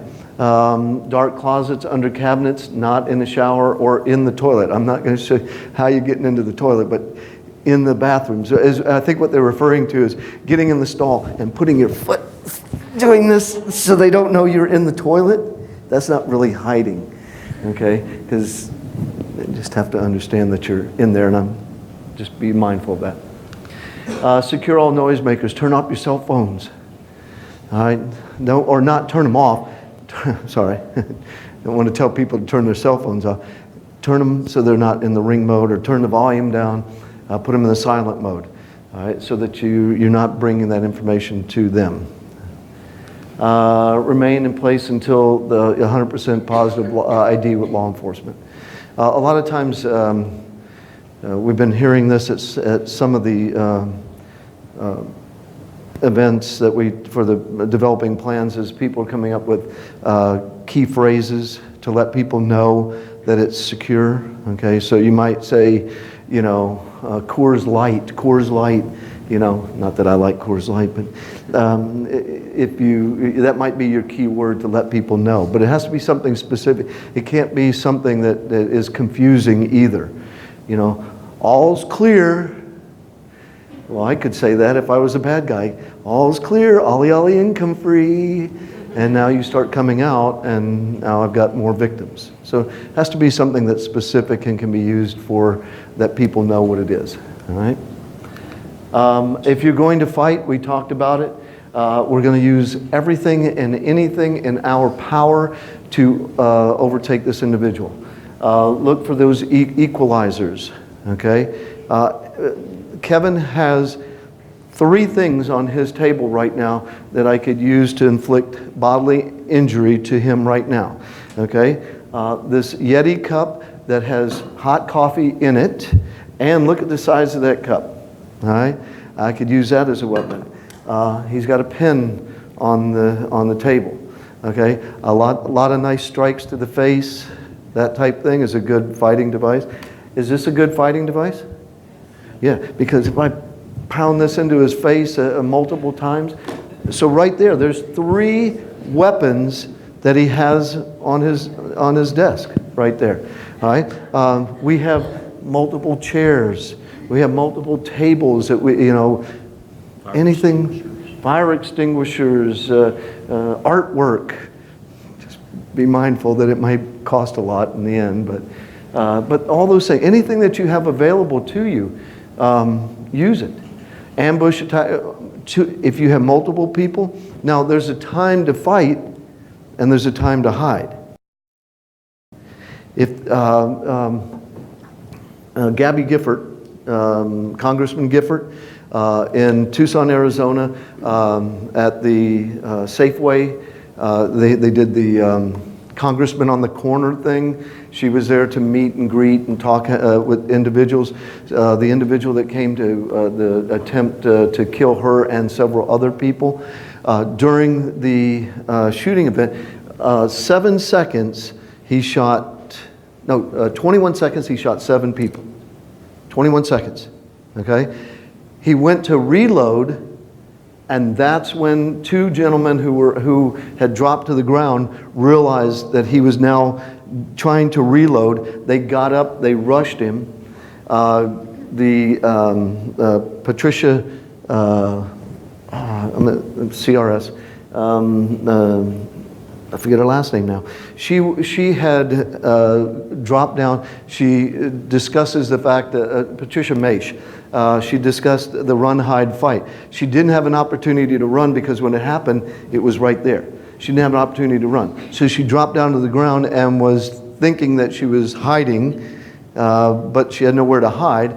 And then where the 2 gentlemen ended up wrestling with this guy was right next to her, and he reached down into his pocket to grab another magazine. She saw it and grabbed his arm and wrestled the magazine away from him, and that's how they were able to subdue him. But when did they decide to fight? At the right time, when he decided to reload. Not while he was engaging, because that doesn't make, that's, going to a gunfight with a knife type environment. That's not a very good situation. So you have to pick the opportunity to fight. Okay? Commit yourself 100%. We talked about it. Fight to the death, 100%, okay? 110%. It's your life against their life. Choose yours. Continue the fight until the individual is neutralized, all right? Not until someone else arrives, and that may help. But if you're the one engaged, you're going to fight until you can't fight any longer, all right? All right? So let me cover a couple things. Yes, sir. So first, I'm actually that section of it. And we're going to walk through that. When it comes to the hide portion, to think about 2 things: cover and concealment. Right? Concealment hides you from view. Look at that. When I step behind the wall, you can see cover actually stops the projectile. And cover is relevant. So what kind of projectile is coming at you. In other words, to take more cover to stop the rocket attack. So when you're looking at your office spaces, or we're looking at, think about that. What is cover and what is concealment? And then in the fight section, when do you do all these things? It's really a proximity. It's based on proximity. I'm going to run if it's safe for me to run. You can't see me, and I'm not a target. I'm going to hide if I can't run, because maybe he's out in the hallway and I'm in this office, so I have to hide and protect myself with concealment or cover, preferably cover always. And then I'm going to fight when I have no other choice, and that's based on proximity. If you're the shooter, it doesn't do me any good to hide right now. You just saw me. So I have no choice but to fight.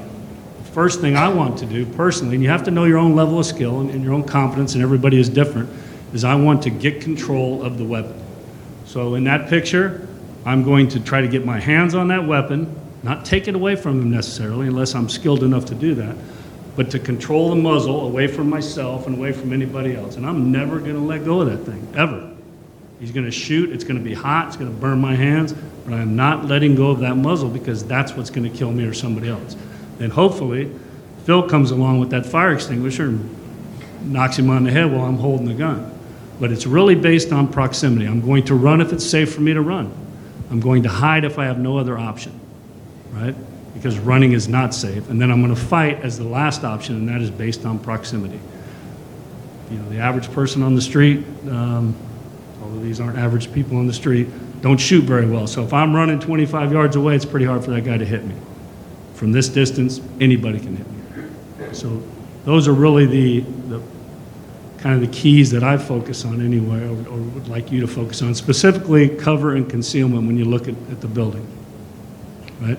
Same, you're in your vehicle at a at a stoplight and shooting starts for whatever reason. Again, once it starts, I don't care about the motivation. I don't care if it's gang related. I don't care if it's terror related. I just know they're shooting. People tend to shoot what they can see. So you want to break the line of sight. You drop down behind your car door. They can't see you now. Doesn't necessarily mean it's cover. I may have to get out of the vehicle and move to a better position of cover behind the vehicle. So just a couple points. Thank you. And again, Mike, what we were he was referring to is once we break from here, we're going to do a quick walk around so that you better understand the run, hide, fight philosophy. And like Mike said, the difference, we'll show you the difference between cover and concealment so that you understand a little bit more about your own safety and what you can do to protect yourself. All right. Active shooter training, danger of hiding as a first response. Okay. The danger of hiding first as your first option is you eliminate your options. I can no longer run. Okay. We don't want to train people. It's like I was just in again another workshop teaching how to do a plan, and the plan for one group was notification was pulling the fire alarm. Is that a good or a bad idea? It's a bad idea because one, everybody has been taught from day one in your life, a fire alarm goes off, what do? You come out of the building, you exit the building. Well, if it's an active shooter event, you're now telling everybody to go out into the hallways where they become potential victims, okay? So we don't want to use that philosophy of always relying on notifications. You have to make a personal choice to run, hide, or fight. But hide should not be your first option unless there's no other option. Unless you're right there at the scene and you have no other option but to hide. Your first one should always be to run. Get out of the scene. Okay? So is that true? Like, so when we have the incident at TCC, they sent out a message shelter in place. So did they decide for us that run was not an option, or is that still up to us? No. The difference between the TCC incident and here at Operation Smile is they were saying that event is occurring over there. They don't want you leaving the building to go be part of that event. They want you to shelter in place right now until they can make that scene secure. And that's what Meredith is calling about is it's not that we had an active shooter event here in the building and then everybody would have to run, hide, or fight, okay?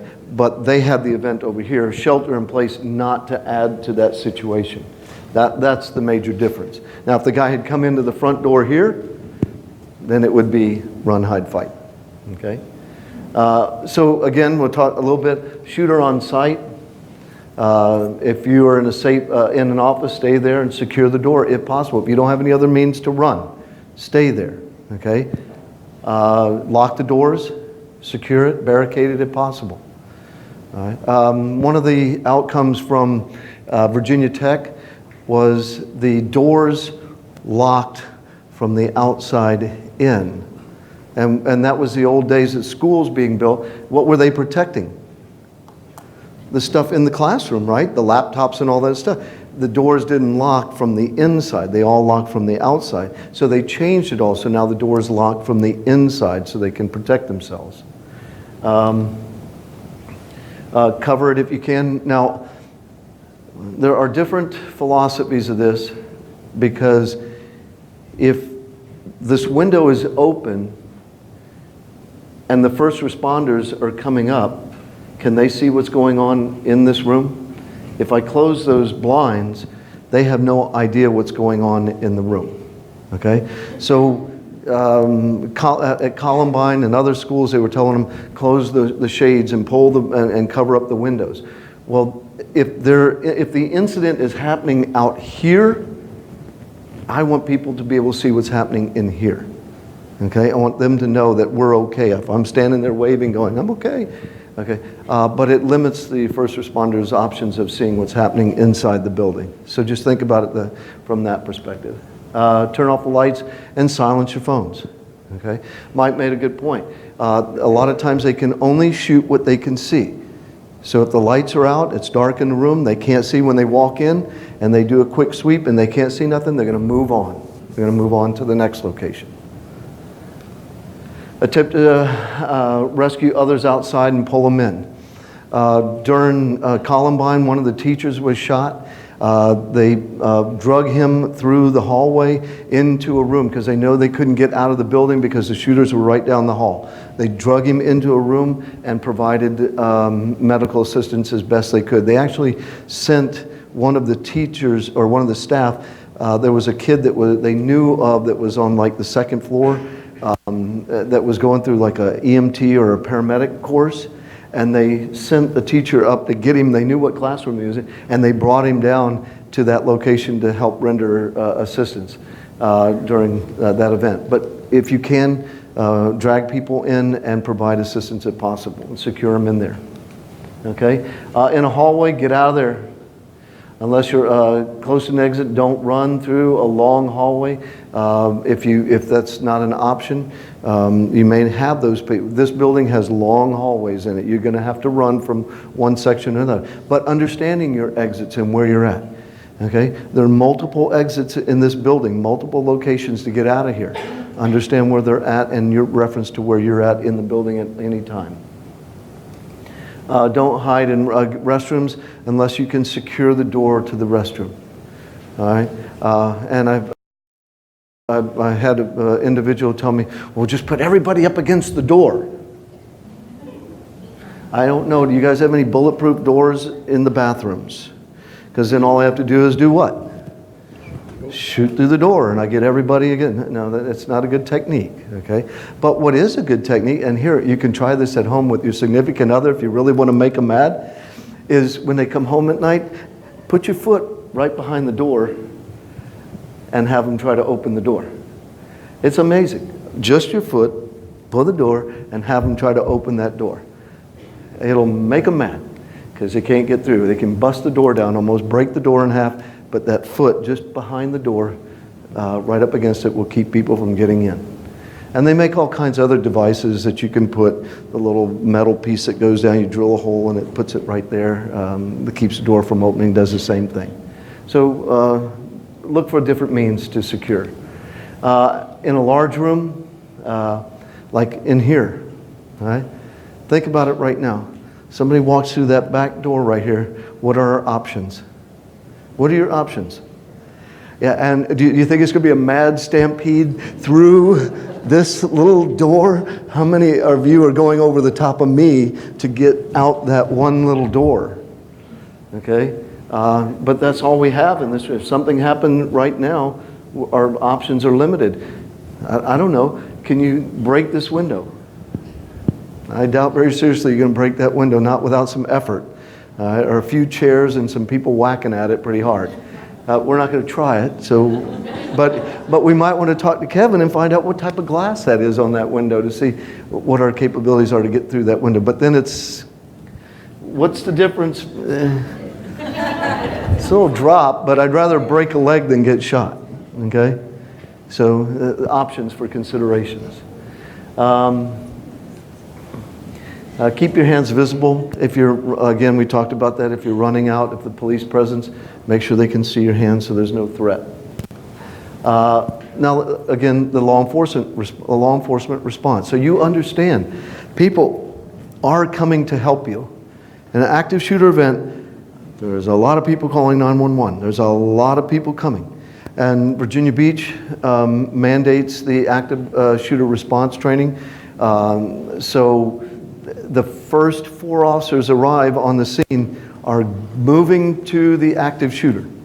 Okay? If there is somebody in the warehouse and they hear gunshots, the police officers are going to come in and they're going to step over everybody and anything in the way, and they're going to move to the sound of that gunshot as long as it's active. What's the difference between an active shooter and a hostage situation? The gunshots have stopped. They're no longer killing people. Okay? So at that point, they're trained to stop and contain. Okay? If there's no other shots being fired, they're going to stop and contain until we can get the right people, as long as there's no active shooter. If there's continued shooting, they're moving to that location and going to neutralize the threat. Okay? That's the philosophy of the rapid response. So, we'll proceed directly to the area in which the last shots were fired, or if it's continuation of fire. Again, teams of 4. Officers may wear, you don't know who's going to show up. All right? When a call goes out for this, there's people responding from all jurisdictions where was it? I was in South Dakota. The park rangers will respond. Why? Because they got guns and they've been trained. The park rangers are the people there. They're the law enforcement entity in those areas. They're the ones that are going to be responding. Off-duty police officers, if they're, or undercover agents, FBI, guys in plain clothes and the suits and ties, they're going to be showing up.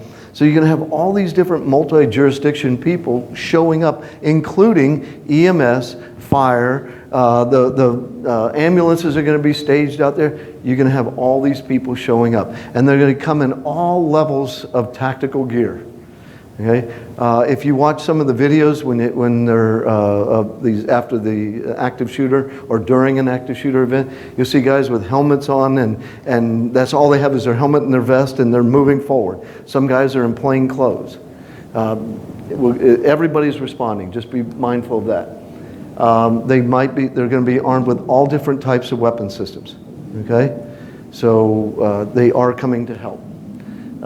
They may bring pepper spray. Now, what most agencies don't advocate is gassing the situation.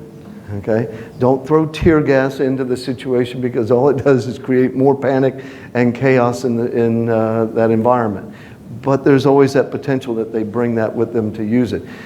In Aurora at the movie theater, the suspect instituted tear gas into that situation, so it might be there.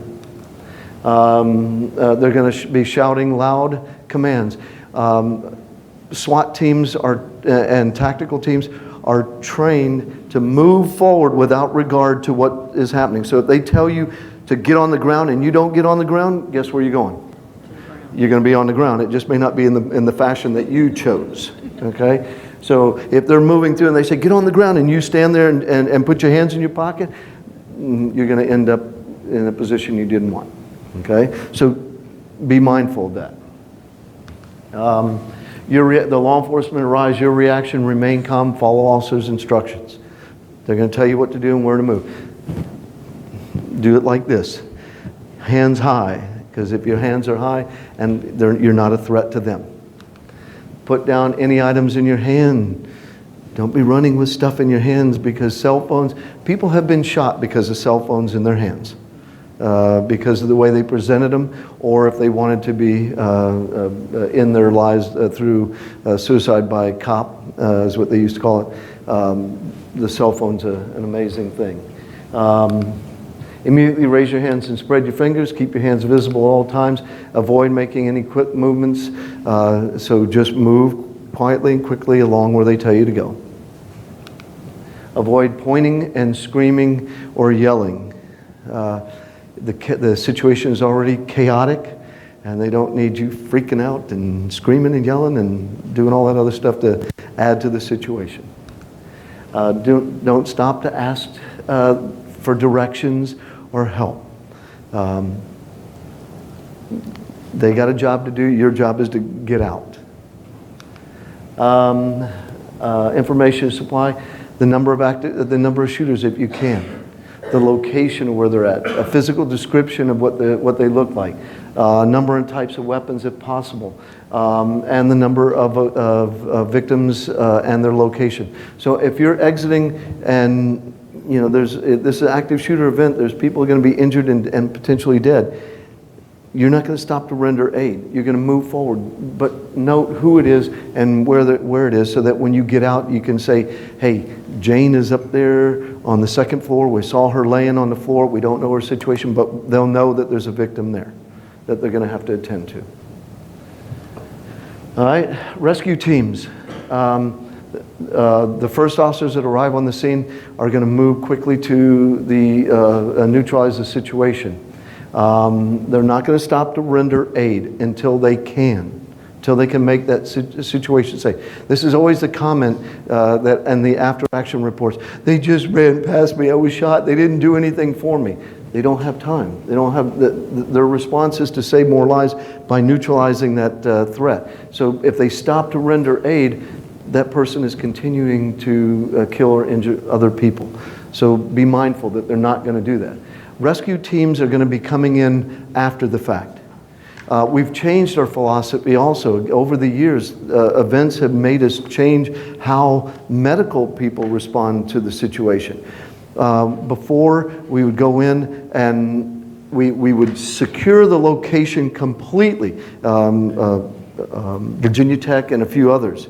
Columbine was another one, where they would secure and search the entire facility and make it safe before the medical people would come in.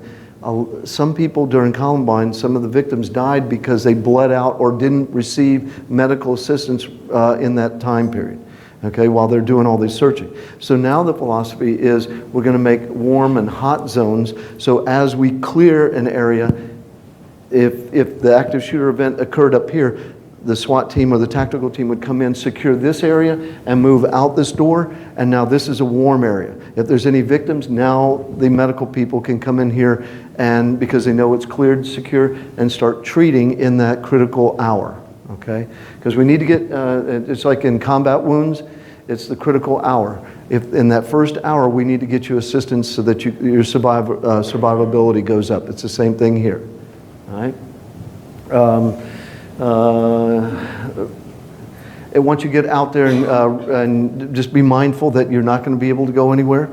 Okay, this is a crime scene. They're going to want statements from people. They want witness statements, and they're going to do a lot of interviews. The difference of an active shooter, danger is immediate.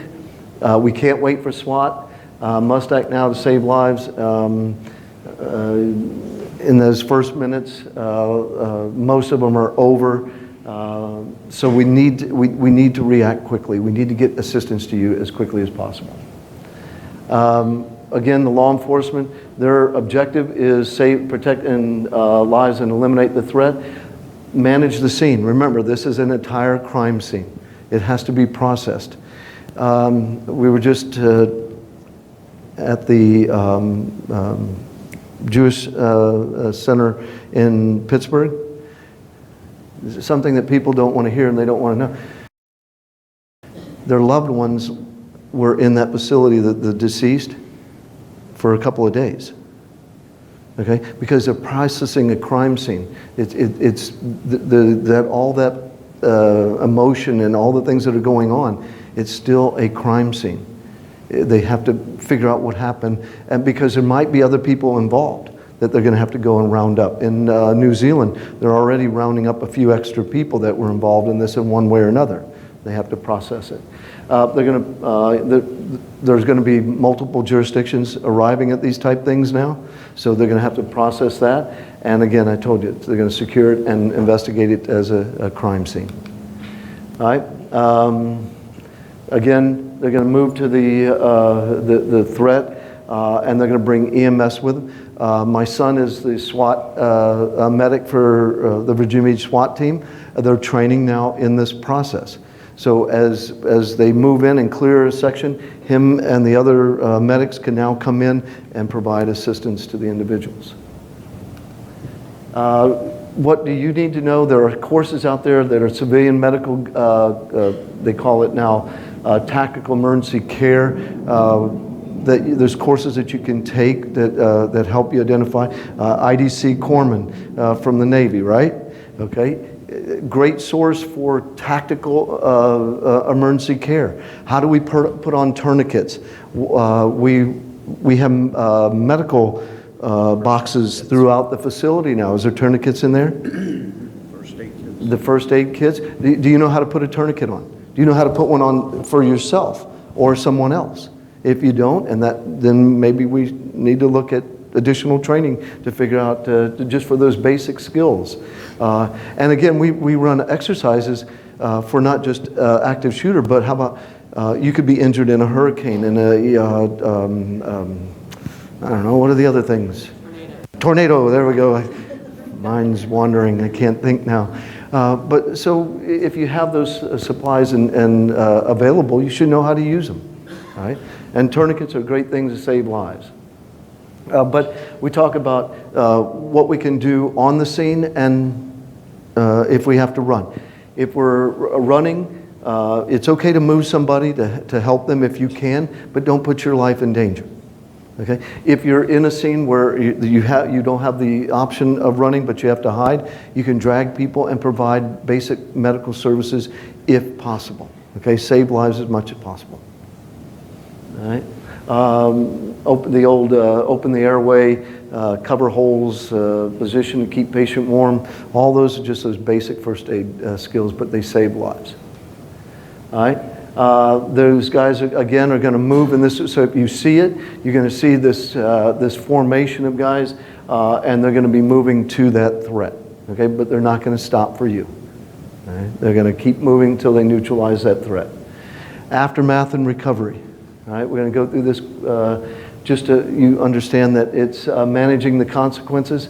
We have to understand what happens after and what's going to happen to our people. This facility, if we had an active shooter event here, this facility is going to be shut down for a certain period of time. Okay? Do we have a continuity of operations plan? Okay? How are we going to conduct business even after the fact? Okay? Where are you going to go? How are you going to do the business or the work that you need to get done? We need to know those stuff. And accountability, we have to know where everybody's at. Okay? We have to know who's been injured, who's been killed, where everybody's at, where they were evacuated to, where they're being taken to the hospitals, all of that accountability. Determining the method and notifying the families of individuals. Okay, that goes back to in the media relations and developing our plans for dealing with certain situations. We should be thinking about this type of event too. How are we going to notify people? And the one thing I find interesting about this is we have now people from all over the world here, don't we? Okay, so if something was to happen, you're going to have to make notifications not only here but all over the world. Plus, different religions, different methods by which we deal with that, with death. It's a daunting task, especially here when you have all people from everywhere coming to visit and work. Assess the psychological state of individuals at the scene and referring them to specialists, because there are people who have never been able to go back to work. PTSD is a real thing. Okay, we talked about it earlier. There's places where they tore down the entire building because people couldn't go back to work there. How are we going to deal with the individuals that are dealing with the stress from an active shooter? Identify and filling any critical personnel or operational gaps left in the organization. If Kevin doesn't come back to work tomorrow and he can't come back to work, who's going to do his job? Does his job still have to be done? Somebody's got to do his job. Same thing. Pamela, if something happens, somebody's got to be her back. Somebody's got to continue doing the operations. All right? Managing the consequences. There's a criminal investigation and there's going to be a civil cases that have come out of this. So we have to identify all the things that you've done to prep this. Jesse and I had the conversations about without training today, how can you stand up before a court and say, I prepared my people for this type of event? You can't. And that's what they're going to be asking in those civil cases. In the criminal cases, how did you prepare your people? What tools did you give them to make them understand the situation and survive, and potentially survive? Okay? Let's see. Coordinated public information. Okay, you're going to have the incident.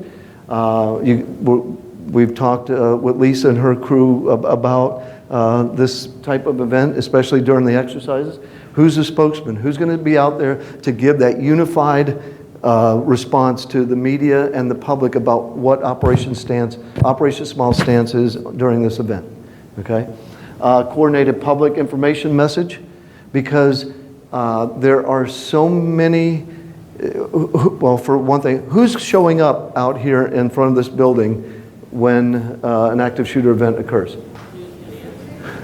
Every media outlet, and they're going to be wanting to talk to everybody coming out of there. What did you see? What did you, they want that, they're competing for that space. They don't care, well, I'm not going to say this because it's generalizing, but generally, do they care if the information is accurate at the time? They'll go back later and make adjustments to it. Excuse me? Yes, they do. That's the media relations response right there.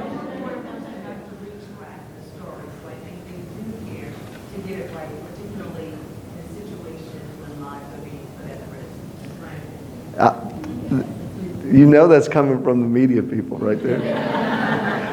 Yeah, you know what I'm saying. Is there's a lot of people out there, there are people who don't have those moral values, okay, that don't care like that. They just want a story. They want to get what you saw, what you did.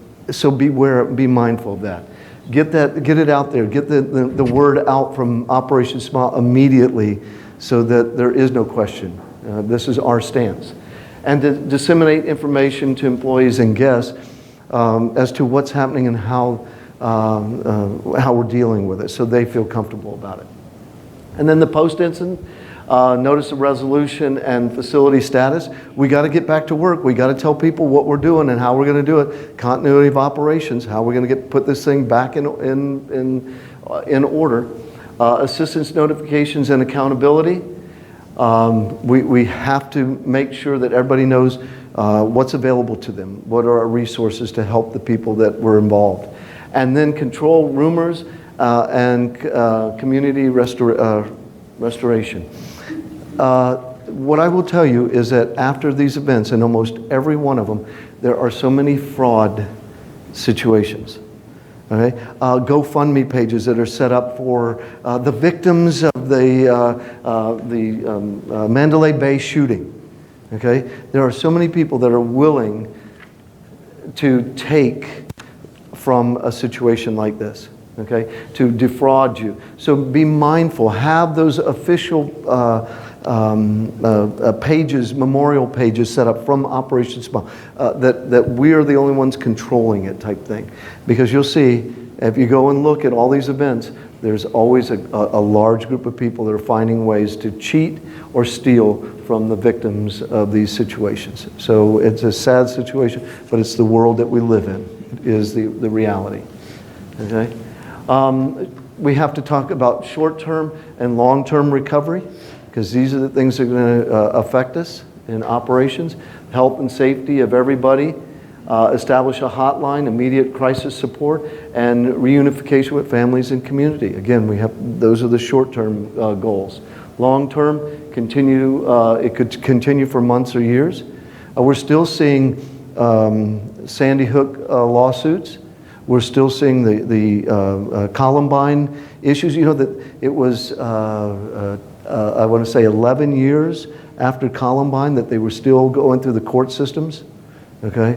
Resume operations, establish memorials. Again, the scam and fraud situation. People have to deal with that.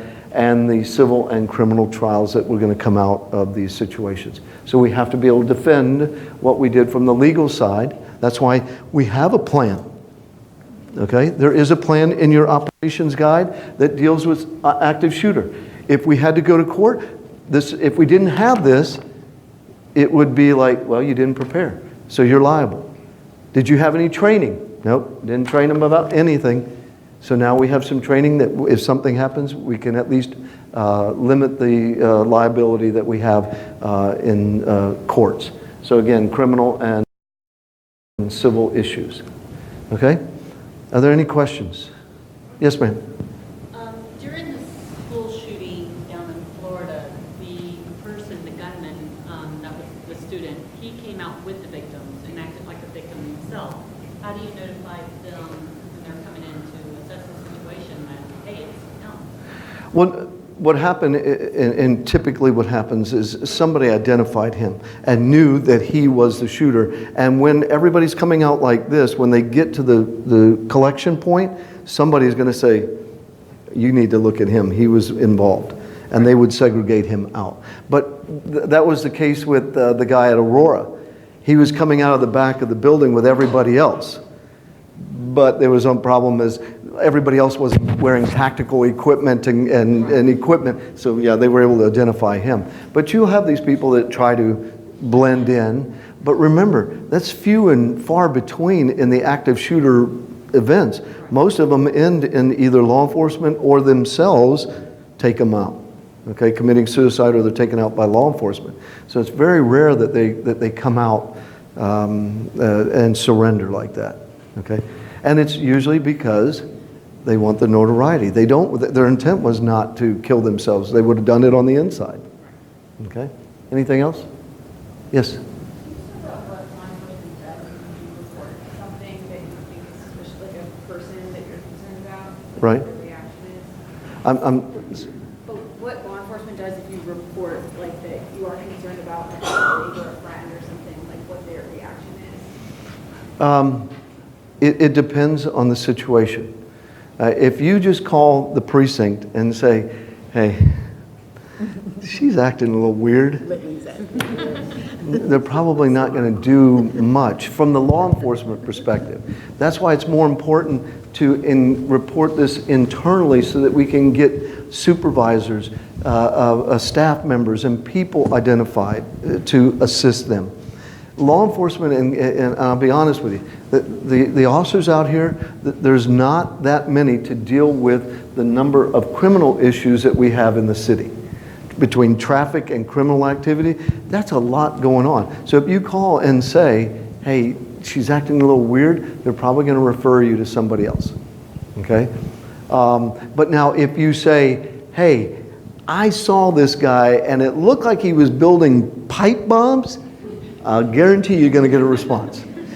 All right? The homeless people in the city realized they need buzzwords to get assistance in the emergency rooms. Okay? I can go in the emergency room as a homeless person and say, I'm going to need a shower and I need something to eat. And you know what they're going to tell you? There's the door. But if I come in and go, I'm having chest pains, they throw you up on the table, they put you on the gurney, they hook everything up, and now you get assistance, right? Okay? Well, I'm not telling you to embellish, I'm just telling you if the facts are there, contact the police department for those type of things. If it's not that and it's something internal like an employee issue, supervisors and HR and people that can possibly identify a problem and get them the assistance they need. Does Operation Smile have EAP? Okay, so there you go. That's an avenue, but they can't get to there if somebody doesn't tell them that there's that avenue for recovery. Okay, so it's see something, say something, but remember, it doesn't make any difference it does make who you say it to, but be mindful that you did report it. You did your job. There's been many times when people in the terrorism realm called in and said, hey, my neighbor's acting really weird and he's doing things, and they just said, well, it's just a weird guy. But if they said, hey, he's acting weird because, then maybe it might spur somebody to go out there and take a look more. Is that, okay. Anything else? Yes. So you're going to take us into our wings and show us the ins and outs. What about an open room like this? You kind of touched on that, but so what would you do in an open room like this? You don't have many options in an open room like this. If Mike was to walk into the back of this room, all right, and just stood in the back door and started to open fire. Now, you guys, right here, are going to have the option to run, okay? We're getting back over here, where, what are your options now? Hide, okay? Like some people are saying, turn the tables over, try to get into a position of hiding. You might want to, this is a good hiding spot over here, is it's going to provide you a little bit of cover, but not too much concealment. But your options are limited, okay? But the biggest thing is, Mike's input too, is it's what you have available to. This might be a situation where all you people in the back may have to rush that individual and take them out. I don't know. Mike, what's your... You guys back there in the flash. These guys up here are counting on you. Yep. So maybe we need to put the people back here, and maybe you need to sit up in the front rows. They tell you to be quiet when trying to contact them, to stay quiet and everything, but if you're trying to contact someone else, can you text them now? Oh, I don't. The question is, can you text 911? I don't know. That's a good question. You can't text 911. They did. Okay, so it's by jurisdiction, because some organizations are still dealing with trying to get the 911 ID, where when you call 911, it tells them where they're at. There's still places in the country that don't have that. So it depends on what the capabilities are of the jurisdiction that you have. I wasn't aware that you can do 911 texting now, but that's a good idea. When you're calling by Skype, Skype doesn't recognize the 911 address. So our phone system, you gotta tell them your address for calling 911. Okay, and some people, and because it's on the Skype. Okay, as a robbery detective, we had a situation where the guys were doing, there was an active bank robbery going on. The lady got on the phone and called. It was through Chartway Federal Credit Union. Well, Chartway has numerous offices in the area, and all their phone services went to a central location. So when it went through the central location and it went to 911, everybody responded to their headquarters building because that's where they thought they were being robbed. In reality, it was one of the locations off-site. So when you do call, you have to be specific, even state where you're at. I'm at Operation Smile, okay? Just don't assume they know where you're calling from. You guys want Virginia Beach's police number so that you have that? 757-385-5000. Yep. And you're gonna get through an automated system and they'll point you eventually, but you will get somebody that will lead you to somebody. But, and you hope that you're not put on one of those where they play the music, in the middle of an active shooter event. All right, yes? I had a question. So you said that if you're in an office, stay there and lock the door. There's but they're all glass, and we only have one conference room, which is right next door with no windows in it. What do you suggest in this scenario? I think what we should do is answer that question when we do the walkthrough. Because you're going to have those same questions when we break this group up into two groups. Mike's going to take one, I'm going to take the other. And when we do a quick walkthrough of the building, those are the questions you should ask. What should we do in this situation? Because it's easier to see it and answer the question when you're down there versus trying to what if it up here. Okay, is that okay? Anything else? Anybody else? All right. So what we're going to do to finalize this part of the training is, how about if this side of the room over here, you go with Mike, and Mike will take this side of the building over here. Okay, this side of the building. I'll take everybody back on this side, and everybody will go to the other side of the wing. We'll start in the lobby. Okay. Or I tell you what, let's not do that. Let's start right here at the stairwell for the group, because we can talk about the second floor stuff, and then we'll go down to the first floor. All right, so everybody here?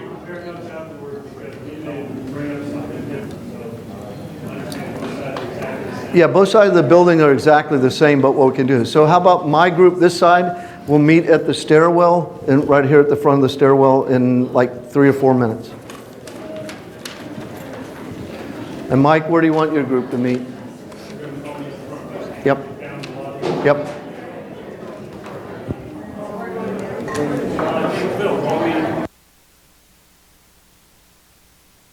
Stop at the top of the stairwell right here so we can discuss the second floor, and then we'll break it up because both levels are the same.